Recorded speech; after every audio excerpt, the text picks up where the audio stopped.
when he said, "Oh, my father-in-law truly believed the election was stolen."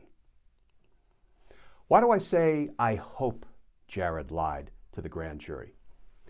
Well, in my 30 years as a prosecutor, I put more witnesses before the grand jury than I could ever count. And before I put witnesses before the grand jury, I would generally ask if they were willing to sit in my office for a pre-grand jury interview.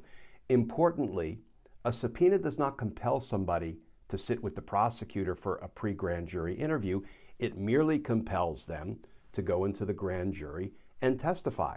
So occasionally I would have a witness say, "No, Mr. Kirshner, I'm not going to interview with you, but I'm prepared to go into the grand jury because that is what the subpoena requires me to do." That was unusual. The overwhelming majority of witnesses sat for a pre-grand jury interview. And at the end of that interview, I generally had a pretty good sense of whether the witness was going to go into the grand jury and tell the truth, somebody like Cassidy Hutchinson, or go into the grand jury and, lie to protect their father-in-law, to cover up the crimes of a criminal associate, a family member. And before I put any witness before the grand jury, I told them essentially the same thing. Now, my tone may have been different when I was dealing with a witness that I was confident and comfortable would tell the truth versus a witness that I knew was going to go in there and lie. I would say something along the lines of, "You're about to go before the grand jury. You will be placed under oath, and you have a legal obligation to tell the truth. If you choose to lie to the grand jury, I will make you a promise right here, right now. If you lie to the grand jury, I will ask this grand jury to consider indicting you for perjury if your lie is about a material matter that is something that's relevant to the grand jury's investigation. I may ask the grand jury to consider indicting you for obstructing justice, for obstructing the grand jury's investigation.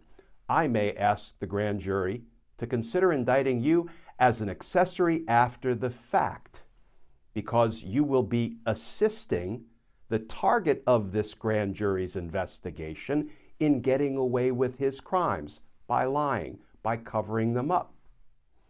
I may even ask the jury to consider indicting you as a co-conspirator together with the target of the investigation for whom you lie. If the evidence supports any or all of those charges, I will ask the grand jury to indict you. Are we clear? Do you have any questions about your obligation to tell the truth or the consequences if you choose to lie? Okay, let's go talk to the grand jury. So why do I say I hope Jared Kushner lied? Well, that will give Jack Smith and his team of prosecutors the opportunity to indict Jared Kushner, to flip Jared Kushner, and to compel him to testify truthfully about the crimes of his father-in-law, Donald Trump. If he chooses to lie, that is precisely what I believe Jack Smith will do.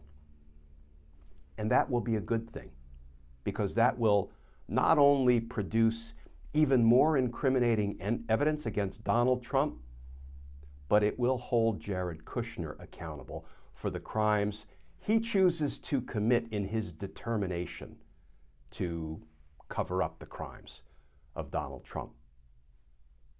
I see that as a win-win, because justice matters. Friends, as always, please stay safe, please stay tuned, and I look forward to talking with you all again tomorrow.